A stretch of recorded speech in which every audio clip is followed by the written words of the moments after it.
Welcome to the Wander in Germany podcast. Your host is the founder of the Wander in Germany travel blog and the Travel in Bavaria Facebook group, Leanna Brown. Hello, and welcome to today's episode of the Wander in Germany podcast, where I show you how to see the iconic sights, all while balancing it with Germany's authentic delights. I'm your host, Leanna, and today we're going to be following up in detail, because you know that's how I roll, and we're going to expand on last week's train versus car debate as promised. So if you've decided that train travel is going to be your main method of transportation while in Germany, as much as I hate to say this, I honestly don't think today's topic will be much use for you. Although I hate to turn you away. However, next week, we're going to do the same type of breakdown that we're doing right here today, but on everything you'll want to know about train travel and public transportation in Germany.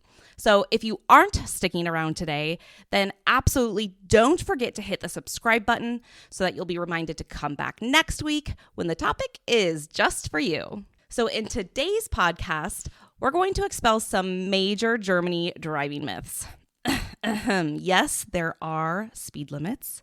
Yes, there are even speed limits on the Autobahn. We're also going to walk away knowing everything there is to know about driving in Germany, renting cars in Germany, and you'll even know the main rules and laws that might be different from what you're used to. So hop on in, buckle up, and los geht's.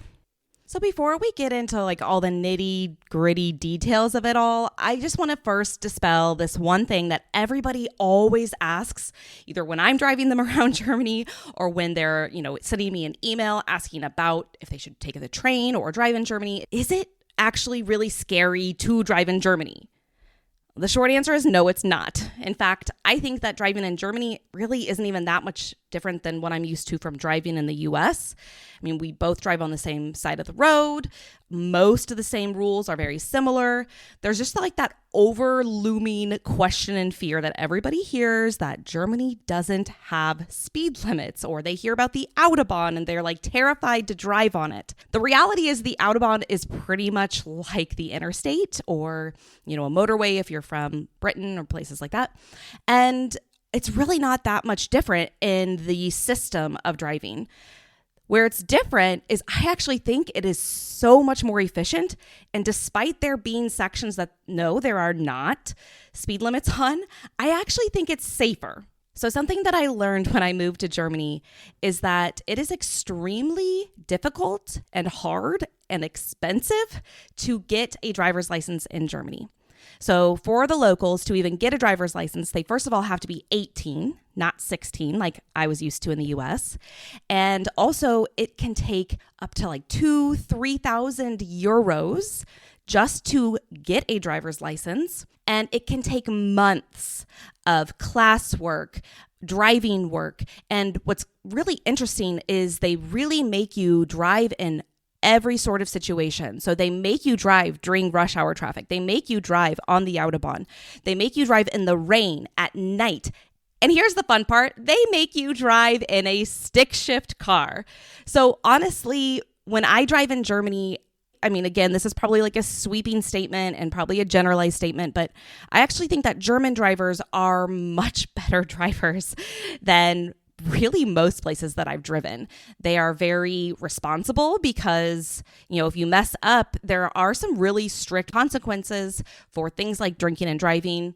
If you get in car accidents over a certain speed limit, you are automatically held responsible. There's just a lot of things. And then, of course, let's not even talk about the Germans' system of efficiency. When you drive, there's always rules, there's always systems. So honestly, for me, driving in Germany is actually very straightforward. It's pretty safe, and I prefer it. In fact, I was in the States this summer, and I'm not joking when I say I pretty much had a panic attack when I was driving on the interstate. People were weaving in and out of lanes. People were passing me on my left side, which after driving in Germany gave me total anxiety. And there were freeway exits that, were on both sides of the interstate, and I never knew which side to be on. And it was overwhelming. Here in Germany, it's very straightforward. The rules are pretty clear cut.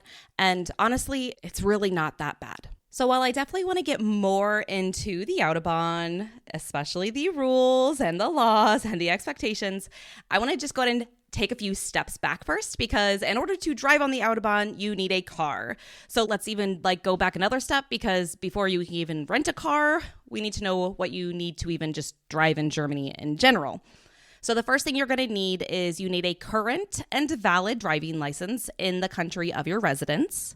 So no expired driver's licenses.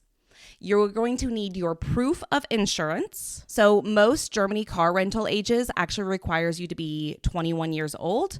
Some will even say 25. The ones that let you go under 25 often will have not fines, but definitely fees associated with that, because I don't know if it's because they don't trust people that are under 25 years old or what. I honestly don't know, but that's just how it is. So if you're under 25 years old, then sometimes taking the train is just easier about that. So one of the things that I get asked about a lot is if you need an international driving permit for Germany. Now, first of all, please note that I said international driving permit, not license. There is no such thing as an international driving license. The reality is technically no, you actually don't need an international driving permit for Germany if you're just here as a tourist. So for example, if you're staying here for less than 3 months, that's kind of the rule, is that you don't need an IDP, international driving permit. However, I will say this, most rental companies will ask for one, or some even will require it. And, if there is actually a situation where you are going to have to show, a license and a permit, to the Polizei, for example, God forbid there's an accident or just, a situation, then having one of these is pretty convenient and helpful. But again, it's not legally required. And actually, I want to make a caveat of that. I'm assuming that most people listening to this are from probably the US, the UK. I'll be honest, I actually don't know the rules from Australia. You can look those up online. I know for a fact that if you are from the USA and you are here for less than 3 months and as a tourist, legally you don't need an international driving permit. However, I still think it's worth getting. It's only $30 or something. You could just go to AAA. There's some sites online that provide it, but honestly, just go to AAA and get it, and it's done and over with, and it's one less thing you have to worry about. Another fun insider thing that I have learned after my 13 years of literally traveling the entire world is that a lot of credit cards actually offer international driving insurance. So for example, we're travel hackers, so we use points and miles to travel all over. So we have quite a plethora of credit cards. Yes, our score is fantastic. Anyways, that should be a whole other topic, is how to travel hack to Germany. But anyways, I digress. Basically what I'm saying is call up your credit card company and see if they cover international driving insurance. Most of them do, at least a lot of the bigger brands and the, top-notch type cards do. And if so, you don't technically need it, but I always like to have them send me this document that says that, yes, we are covered with their international driver's insurance. I like to have them actually send me this letter, and then I have it in my file when we go to wherever we're traveling to. So in this case, Germany. And if there's any issues when you're trying to rent the car or from the agency, you can just pull this out and you should be taken care of. Okay, so now it's time to actually rent your car. I'm going to be honest, you guys, I use all the normal aggregate, search engines like everybody else. I really don't have a super insider tip. This is actually a pretty hot topic in my Travel in Bavaria Facebook group and things like that. I actually, use things like Discover Cars and things like that to, basically it's like a search engine, and it will compare all the major car rental services. So it'll compare Expedia versus rental cars versus Sixt, versus all the main ones. And then you can filter it out. You can decide which ones you want. And, that's honestly how I do it myself. So I actually have often found that Sixt, so that's S-I-X-T, Sixt, usually has really good prices and are often one of the cheaper ones. If you're looking for affordable cars, you can get ones, as low as $45 a day kind of thing. I will say that the topic of car rentals is often a hot topic in like the Facebook groups that I either run myself or admin with, the Travel in Germany Facebook groups. And there's always discussion about, what is the best car rental. And some of the people were complaining about Sixt, but also people were complaining about other companies too. And so here's what you really need to know no matter who you book with. Honestly, this is just good tips for any time you rent a car, like no matter where you're at. But when you get your car, when you get the keys from no matter who you rented it through, number one, make sure that you document the car. This is where people time and time again come back and complain about car rental companies. And it doesn't matter what car rental company. I've heard this with Sixt. I've heard it with Euro Cars. I've heard it with Enterprise, literally all of them, is that it's I had a nightmare of an experience because they are trying to charge me, $1,500 on this little bumper scratch. Okay, well, did you document that before you drove out of the airport or before you drove off the lot? If you didn't, you really have not a lot to go off of. So, have a representative come and walk the car. If they don't, take pictures of everything. Take a video of the car. Sometimes, depending on how anal you want to be, you could even go ahead and send those pictures and send that video right then and there, just so that it is documented of the date and the time, of how that car looked like when you got it. The next thing I tell everybody is you have to read your contracts.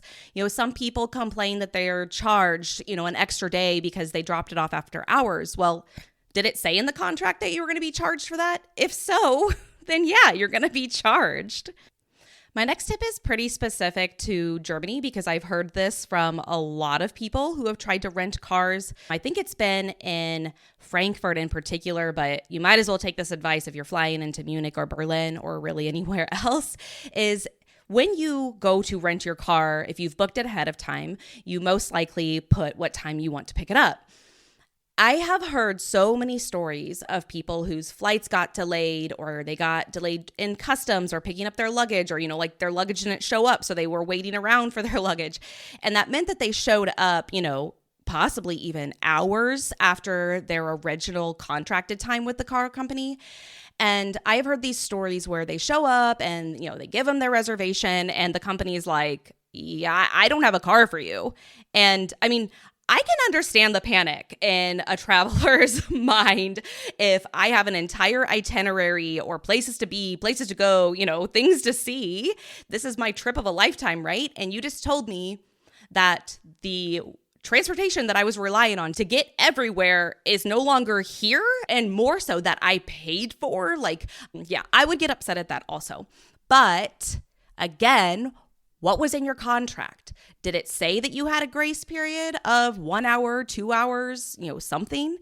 If it didn't, again, I know that's really crummy if you show up, but if it's in your contract, it's in your contract. So if you find yourself in this sort of situation where you're getting delayed or something like that, obviously if you're in the plane, you can't be contacting, Enterprise cars. But as soon as you arrive, most of the airports in Germany all have free Wi-Fi. Just connect to the free Wi-Fi, quickly send them an email, ask a local German next to you who's waiting for their luggage if, they can help. Call. Most Germans are more than happy to help in those situations. Call over a Wi-Fi data plan, whatever it is, just contact that company immediately and say, look, we've been delayed. I have this reservation. I need you to hold it. And most likely they will, especially if they know that you're going to be there. The problem is, if you were an hour, 2 hours late and they've got this line coming out of the center, of people who want to rent a car right now who maybe didn't book previously. Yeah, they want to make that money. They're going to book it out to these people if you were late. Now, here's the deal. I'm saying all of this because I just want you to be prepared and that you know exactly how to have the best trip possible. So I've never had any of these experiences personally, but I just want you to be prepared so that, if the situation arises, you'll know exactly how to deal with it and how to still make sure that your trip really goes off without a hitch. Some other things to know about renting cars in Germany is a lot of times you will get held, like a $1,000 hold on your credit card. This is always a refundable deposit. It's just a hold. So if you see something on your credit card for $1,000 or 1,000 euros right away, if you return the car and you return the car in the correct shape and everything like that, then don't worry, you'll get that money back. Another thing to know is if you are booking cars and you see a really great steal of a deal, just check that there's not a maximum kilometer threshold. I've seen before that sometimes they'll have a maximum of 300 kilometers, even 170 kilometers per day. It's kind of weird. And not all of them do this, but sometimes that's one of the ways that they might quote unquote get ya. Okay, so once again, I actually want to backtrack again because I wanted to get all of that out of the way because I think that some of those things are really important. But there's also some really other important information about renting a car, before even renting it, that you really need to know. So, I personally am a planner, each their own, right? But I highly recommend, even if you are not a planner, that if you are renting a car, you do so in advance. You're going to get the widest selection possible. You're going to get the best prices, probably. But honestly, it's just better to book ahead and just make sure that you have it and you have what you need, have what you want, and it's just done and over with. But here's the thing. All right, so when you are looking for cars in Germany, be prepared. Okay. So the first thing is a lot of cars in Germany are still manual transmission. So if you need an automatic car, again, you're going to want to book ahead because those go pretty quickly, especially if you want one that is in an affordable price range. So just know that if you need an automatic car, you should book ahead. Another thing that I often see is that, this is no surprise to most people who have traveled before. It's that the airport rental locations probably are going to have slightly more expensive prices than if you were to get it from in town. Honestly, something you may not know about me and Andy, my husband, is that we are extremely frugal and budget travelers, especially in our young 20s. And just to save a few bucks, we've, taken these public transportations to places, outside of an airport just to get to a rental company. I mean, it saved us a few bucks. I'm at the point in my age and travel is I'll pay the 10 extra bucks, even if it's per day, just to have the ease of getting it at the airport. Now, my only caveat to that is, for example, let's say you flew into Munich. You don't need a car from Munich. You absolutely do not need a car. It's a waste of time. It's a waste of money, and it's probably going to be stressful. So that is a caveat to that is if you fly into Munich and you're going to go straight into the city, don't rent a car for those first few days. And then you can actually get probably an even more affordable car somewhere locally within the city and just get the car right from there rather than going back to the airport. Another thing that I have to kind of really laugh about is the compact cars. This makes sense though, folks. Let's really think about this, okay? If you've never driven around in Germany, then you probably don't understand the extent of these small alleyways and the small cars and the laughable size of parking garage spaces. I'm a mom. I will fully embrace that. Yes, my kids don't even play soccer, but I have a soccer mom van. I have a Honda Odyssey, and it's probably one of the quote unquote largest vehicles in Germany because people just don't drive big cars here because they really can't. In fact, if I have a choice to bike or drive, I will always bike because I hate driving my massive van in small places in Germany. I really do hate it. But the thing is that, you might be looking at a car and it might say SUV or small SUV. And the description, really look at the descriptions because often they're not what you're used to. If you're an American, it's not what you think of when you think of an SUV. So I have heard so many people who have rented a car in Germany, thinking they were getting a SUV, for example, and they get to it and it's actually what they would consider just a car. And, maybe they had a ton of big bags or they had a couple of extra people or whatever it may be. And they were cramped and crowded and didn't have space for luggage and, everything. So really make sure that you're reading the descriptions because they will say how many people, about how many bags, and all of that. But just know that the cars here are pretty compact. Now, I also say that because if you need a larger vehicle, such as a minivan, like if you are a family traveling, again, like those are not as common. And so you're going to need to book those ahead of time. Yes, a lot of minivans are manual transmissions. So if you want an automatic, you're going to have to pay for that. And again, you're going to want to book ahead of time. The only other thing that I think you really need to know before leaving the lot of your car rental company is double check the gas type, because diesel cars in Germany are actually really common. And so you'll want to just really ensure that you know exactly what kind of gas to put in when you're filling up at the gas stations. Another insider tip is that a lot of times when you get the car rental, and you get the price actually probably will not include the 19% value added tax. That's called the VAT here in Germany. And sometimes they have extra fees like registration fees, airport fees, all of these things. So if you are like a penny pincher, no judgment, me too, or just, you're really watching your finances and making sure you have really found the best deal. If you want to make sure that you have the total price before you book it, just contact the company, and just ask, is this the total price? Are there any extra fees? Anything like that. All right. And just a few other basic things to know before we really get into the driving part of this podcast. But when you are driving in Germany, they are going to be filling up in liters, not gallons. So I always kind of laugh at the first time I went and filled up at a gas station and I was like, oh my gosh, it's so cheap. It was a third of the price. Well, that's because a liter is about a third of a gallon. And I kind of forgot to do that equation in my head. So just remember that. And the other thing that kind of gets travelers off guard is when you go to fill up at a gas station, you're going to pull up, you're going to decide obviously which gas to put in, you're going to start filling it up. Notice I did not say you put in a credit card.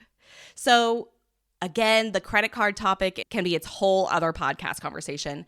Yes, Germany takes credit cards, just not everywhere. However, gas stations always do. But the thing is, you actually don't pay beforehand. So the way you're going to do this is you're going to, like I said, you're going to drive in, you're going to fill up your vehicle.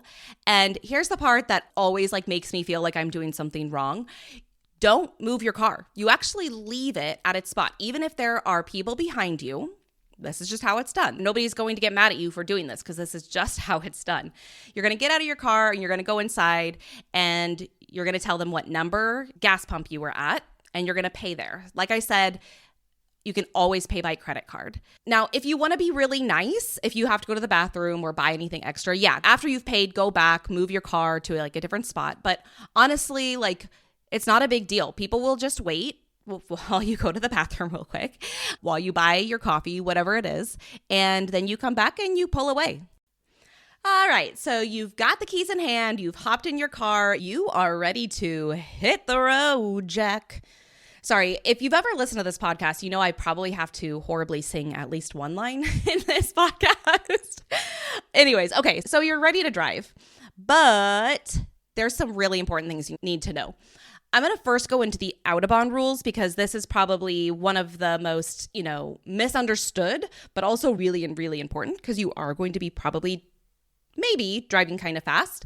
However, if you plan on driving in cities, you really have to make sure you've listened to the end of this podcast because there are some very important rules that really do take a lot of conscious effort and getting used to if you've never driven in Germany. Okay, so the Autobahn. You either are super excited to get out there, because you're a speed demon and you can't wait to live that inner race car driver in you, or you're secretly terrified to get on the Autobahn. No matter which lane you're in, get it? Which lane you're in? Sorry. Anyways, so it's really no matter how you look at it, the Autobahn is basically like the interstate. You're going to merge on just like you are used to merging on. And honestly, if you don't want to drive fast, you don't have to. So what you're going to do is you're just going to stay in that right-hand lane. And honestly, anybody who wants to pass you, they will. And don't worry, they will. So yes, there are sections that do not have a speed limit. And yes, sometimes people go insanely fast. And remember, they do use kilometer per hour. So yeah, somebody might be going 200 kilometers an hour, which is about 125-ish miles per hour. But honestly, if you're more comfortable just, cruising along at 60 or, 80 miles per hour, which is a pretty normal interstate speed, so like 80 miles per hour is about 130-ish kilometers an hour, then that's fine. It's not a big deal. Now, let's say you do want to overtake somebody, you want to pass somebody, whether that's because you are a little speed demon or just because somebody else is just going slower than you want. Again, it's like super efficient and easy. You do not get into the left-hand lane until it is clear.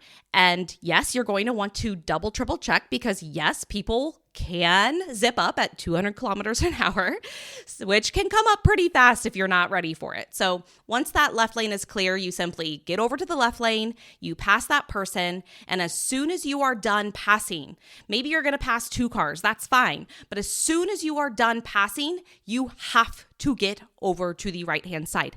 This is not a suggestion. This is law. Now, I know what you're saying, like, well, technically it's law in the US, but nobody does it. Yeah, I know. No, it's law here, and you have to do it, which is actually really great because it actually makes for a very efficient flow of traffic. And you also, therefore, always know where a car is coming or going.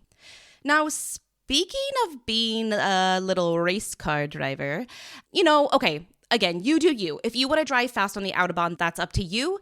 I will say this, though, there's very little reason to destroy a good trip with being reckless and stupid. Also, one of the laws in Germany is that if you get into a car accident and you are going over 130 kilometers an hour, you are automatically at fault. So honestly, like 120, 130 kilometers is usually what I just kind of cruise at. Yeah, sometimes I'll go a little bit faster, but honestly, it's just really not worth it. And I promise you're still going to get an Autobahn experience by driving like a normal speed limit. All right, so this isn't going to be like some amazing plot twist in this podcast because I've already mentioned several times that yes, speed limits do exist on the Autobahn. However, let's talk about that for a second. So yeah, the majority of the Autobahn doesn't have speed limits and you are pretty free to go as fast as you want. But there's this huge misconception that there are 0 speed limits on the Autobahn at all. And that's just not true. So there are definitely sections. Oftentimes these are going to be like when you're getting closer to a city or if you're in a particularly, I don't want to say dangerous because that kind of gives the wrong impression, but like, areas that might have more curves or something like that on the Autobahn, then you might see speed limits. And these can range anywhere from 80 kilometers an hour, like especially if it's a construction zone, for example, and there are lots of construction zones on the Autobahn, to areas that are more prone to Staus. A Stau is a traffic jam in Germany, and yes, there are many of them, to sometimes just being, 120 kilometers an hour in general areas. The tricky part is you really have to be a very aware driver as you're driving on the Autobahn, period. One of the reasons, though, is because the speed limits can change at any given time. And here's a really fun fact about Germany. They don't put cop cars out to do speed traps. They will just put cameras out. And if you are driving over the speed limit, even a few kilometers over, you'll get what we call blitzed. You'll get flashed. And not like in a fun Mardi Gras way. No, you'll get blitzed, which is like what we call it here in Germany, which is when a camera will burst its light at your face, take a picture of you, take a picture of your license plate so that you cannot refute that it wasn't you. And then you will get a nice, pretty bill. In fact, my husband literally just got blitzed the other day for going 7 kilometers. 7 kilometers. That's less than 5 miles an hour. He got clocked for going less than 5 miles an hour over the speed limit and got a fine for it. And let's say you do end up getting blitzed. Don't you worry. Your rental car will happily make sure that you get that fee. So sometimes what happens is they'll pay that fee themselves and then just charge you later. Sometimes they'll send you the traffic violation and the bill depending on how severe it was. Either way, don't worry. You will get followed up on that and you will pay. Honestly, it can be as cheap as like 15 euros. I think that was about how much my husband's bill was that he just got. Obviously, if you're going more than that, expect a little bit more. I would say a typical speeding fine is going to be anywhere between 10 to maybe, 75 euros, depending on the severity.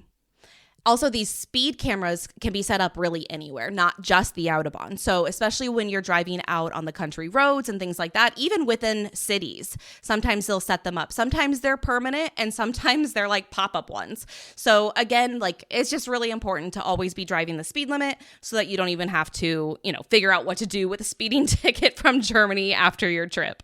Okay, let's move off the Autobahn. And let's talk about some other German driving rules, laws, regulations, and all that fun stuff. So obviously, Germany is known for its great beer, and we all love to enjoy the beer. However, there is a no tolerance law for drinking and driving in Germany. Germans take drinking and driving extremely serious, as they should. I mean, Germans often see driving as a privilege, not as a right. And the reality is that even after having one beer, you could be jeopardizing your life, somebody else's life, and it's just not worth it, period. But what is the exact law? So currently the limit of alcohol is 0.5 milligrams of alcohol per milliliter of blood. Okay, that's not in German, but what does that exactly translate to? Well, for many people, that can actually just be one normal German-sized beer. I'm not making this up. It's not just because the beer here is strong, it is, but 0.5 milligrams of alcohol per milliliter of blood could be as small as one beer for a person. So simply put, if you've had one beer, do not get behind a wheel. Period. All right. So some other interesting rules and laws about driving in Germany that you might not be used to, and these definitely took some getting used to for me when I was first learning to drive in Germany. The first one is there is no turn on red lights. So, in the US, this is like a secondhand nature for me. You pull up to a red light and you look both ways and you turn right and it's not a big deal. Now, there are some situations where there'll be like a little green arrow underneath a red light. I know that sounds kind of confusing, but that's the only time that you can turn right on red here in Germany. Any other time, you just got to stop and wait it out. Another one, I'm not going to lie, this actually still gets me. I have lived in Germany off and on for over a decade, and this next one, I still have to consciously say in my mind, right has the right of way. So what this means is when you're driving, you are going to see different signs. One of them is this like yellow triangle. And when you see a yellow triangle, that means you are on a priority road. What that means is that you don't have to yield to the right. So you have priority and you can just keep driving straight. And that makes sense, right? Even in the US, there are certain roads that are the priority. But in Germany, there are a lot of situations where you have to yield on your right, even on roads that feel like they should be priority and they're not. So a really good example of this is in cities and in neighborhoods, for example. So you often will not have priority roads. So whenever you come to an intersection, you have to slow down to a crawl, make sure that nobody is coming in from your right because they have the right of way. This still gets me. I literally will say, right has the right of way because conscious effort to really think about. Well, those are some of the biggest rules. Another thing that you really need to be careful about driving in Germany, especially if you're driving in cities, is bicyclists. So I live in Regensburg, which is a fantastic younger university town. So we have tons of cyclists here. Not every town and city is going to be this way, but definitely the bigger ones. People in Germany love to ride bikes. In fact, like I said earlier, if I can get somewhere by bike, I'm going to choose to do biking instead of driving. And the thing is that most of the time, the cyclists are driving on or near the road with you. And so, for example, if you are driving down what feels like a very main street to you and you're going to turn right, you have to remind yourself to look behind you to make sure that to your right behind you, a bicyclist isn't also going straight because they actually have the right of way because they are still going straight. So again, This is just something that when you're driving around, you just really need to be aware of. You need to know that like this thing exists because, again, in the US and most cities and most towns, bicyclists aren't really that prominent. But here in Germany, they are all over, and you just have to be making sure that you're like keeping an eye out for them as you're driving around. Now, a few other topics that I just really want to briefly mention, they're not huge deals, but again, I just want you to be fully prepared for your trip to Germany, is the parking situation in Germany. I mean this in a various amounts of ways. So I don't know if you picked up on it earlier, but I talked about the very small spaces of parking. So because a lot of the towns here in Germany are so old and were built before cars, there's not really a ton of great infrastructure when it comes to, street parking. So there's a lot of garages that people utilize when parking in Germany. Again, though, most of the cars here are pretty compact and small, which means that the spaces are also going to be small when you're parking at a garage. So just kind of be prepared for that, and not just the spaces. Like as you're turning the corner in the garages, they're tight corners. Sometimes this is a stressful area for people. So just kind of go into it knowing that might be what to expect. The other thing I want to kind of give you a quick insider tip on is you'll get the ticket for the parking garage and put it in your wallet, put it in your purse, put it in your day bag, whatever it is that you're taking out, because you don't pay for it as you leave. Or you don't pay for it as you exit the garage with your vehicle. There's usually a place right when you walk into the garage. Like, so from the city, as you walk into the garage, there'll be like a little kiosk. It's called a Kasse. And that's where you pay for it. So I can't tell you how many times I've gotten to my car, forgotten that I've paid, had to walk all the way back downstairs to the Kasse, pay for the ticket, go back up to the car, and then drive away. So just a little insider tip for you. Speaking of parking, when you're out on the streets, don't expect much parking. If you do find parking, hurrah for you, but also expect it to be pretty tight, pretty paralleled parking. And you also, a lot of times, are still going to have to pay for it out on the street. So you'll see, like, again, they're not like kiosks, but they're little like pay machines that you'll have to go put a few coins in kind of thing, few euros in. You'll get a little slip of paper that you'll then put in your dashboard. Now, if you do find a street parking spot that doesn't have to be paid, then most of the time you are going to still need to put a Parkschein out. So here's your little daily dose of German words to know if you're driving.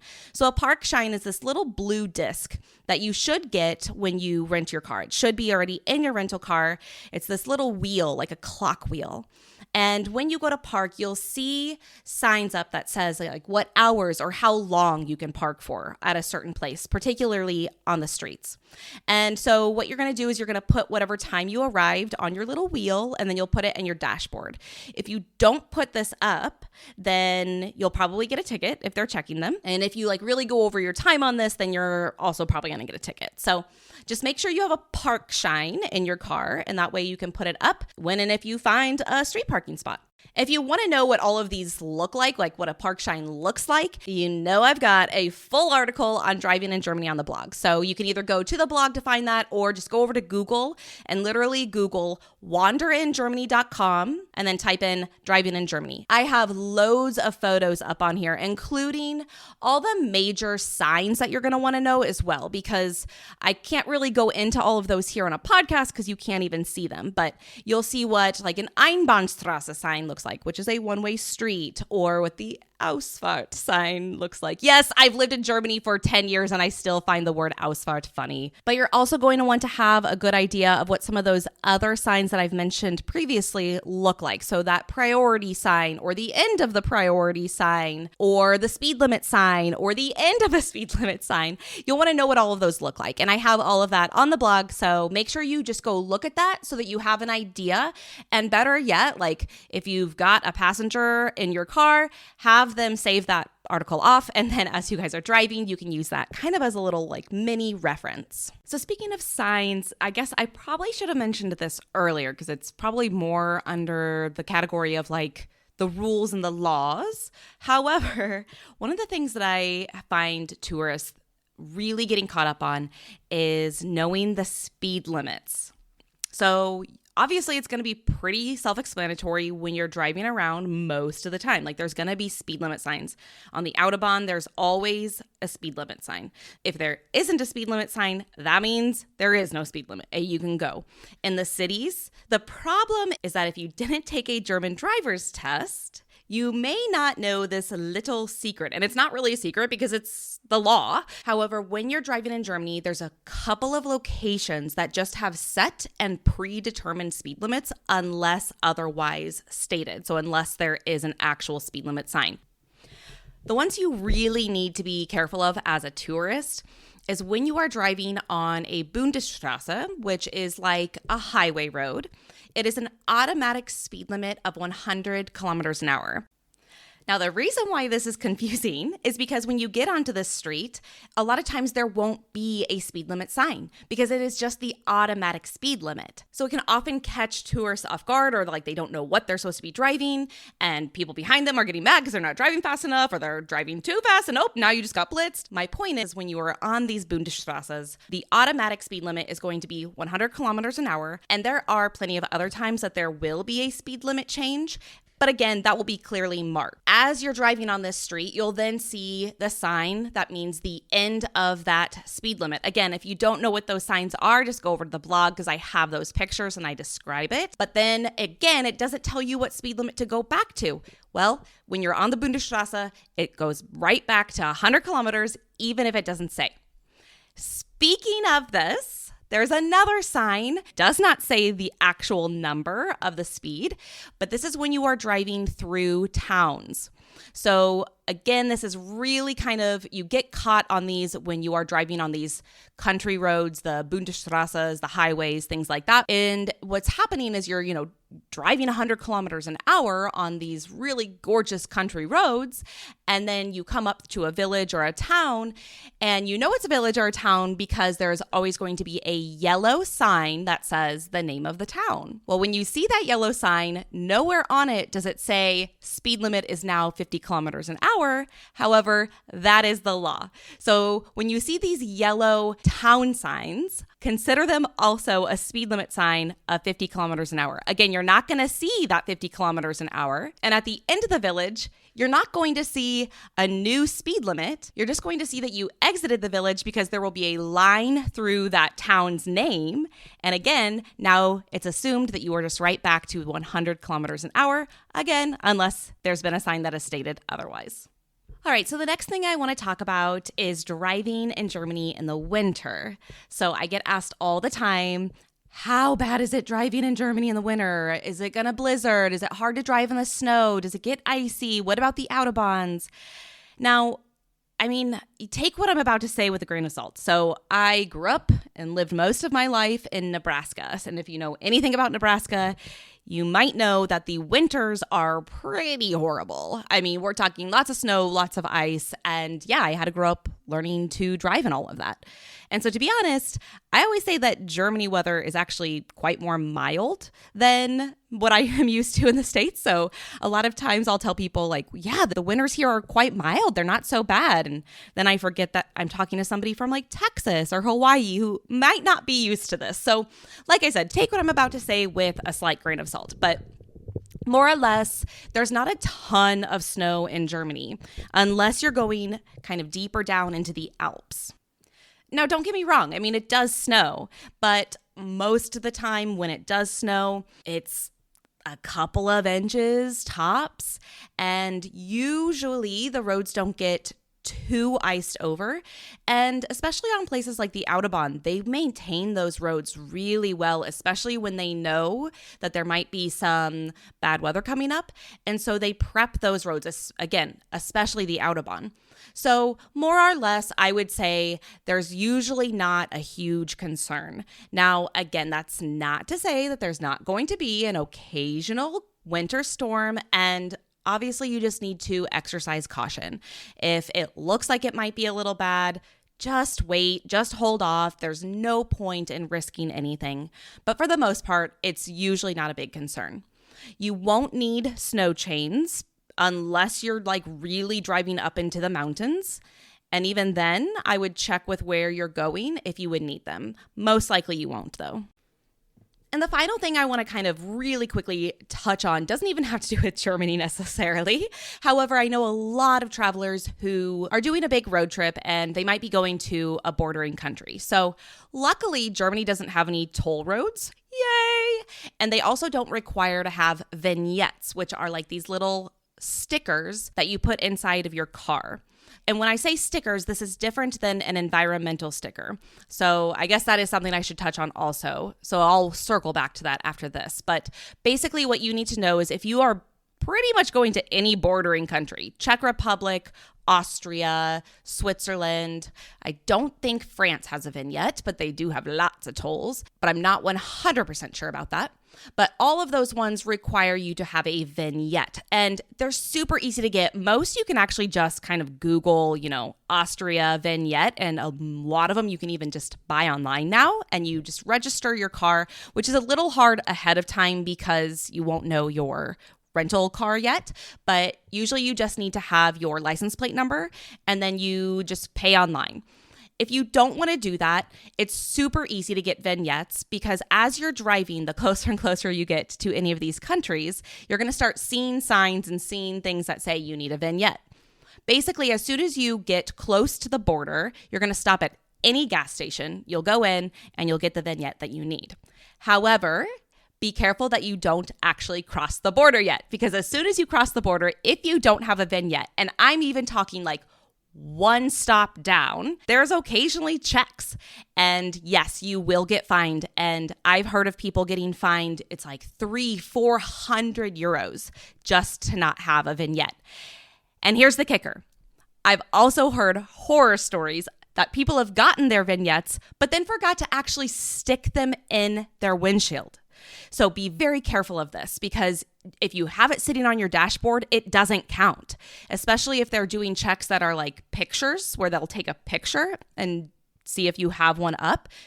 It being in your dashboard does not count and you will still get fined, even if you bought it. So make sure you look at the sticker and it usually tells you exactly where in the windshield to place it. Depending on which country, it might need to be on the right-hand side, underneath the mirror. It just depends. So make sure you look at the sticker and it'll tell you where to put it up. Speaking of driving to other countries, technically you also do need to let your rental car company know if you are driving to other countries. Usually it's not a big deal. Sometimes they want to charge you more if you go to somewhere like Czech Republic or Poland because there is more theft risk in those places. But technically, you are supposed to let your rental car company know if you're planning on crossing borders, even though there are no passport checks and it's all in the Schengen agreement, you still need to notify your rental company. Okay, so let's circle back super fast about that environmental sticker. This gets a lot of people worried. Basically what this is, Germany takes environmental practices very seriously, and there are a couple of cities that do not allow driving in certain zones. There's also several cities that also don't allow you to drive in certain zones if you don't have the correct environmental car sticker. Now, your rental car should come with this. So if you're renting your car in Germany, it should already have one. And 9 times out of 10, I would even probably argue 10 times out of 10, a rental car is going to be the green environmental sticker, which means you can drive in any of these zones. However, in fact, I had a reader reach out to me because they were starting their trip in Switzerland. And it was kind of a big to-do to try to get this sticker. So my first suggestion is to always first go to your rental car company and ask them if they can have it or if they can get it for you. And if not, what should you do next? Whew. Okay, I think that might be it for today. I'm really sorry that this got so long, but there's just so many important parts about driving in Germany that you need to be prepared for before you come, both legally, but also just to make sure that you truly understand what is expected, and also just so that everybody stays safe on the road. So I hope that you either feel a little bit more comfortable about driving in Germany, or you're just really excited to get out there and open up on that Autobahn. Of course, if you ever have any questions about traveling to Germany, or in this case, driving in Germany, you can always reach out to me at Leanna@WanderInGermany with an email to leanna@wanderingermany.com. And of course, if you're planning your trip to Germany, don't forget to subscribe. You can also follow us on Instagram at wander.in.Germany, TikTok at Wander in Germany. You can join our Travel in Bavaria Facebook group, and of course, check out all of my very extensive guides on the blog, wanderingermany.com. Until next time, bis zum nächsten Mal.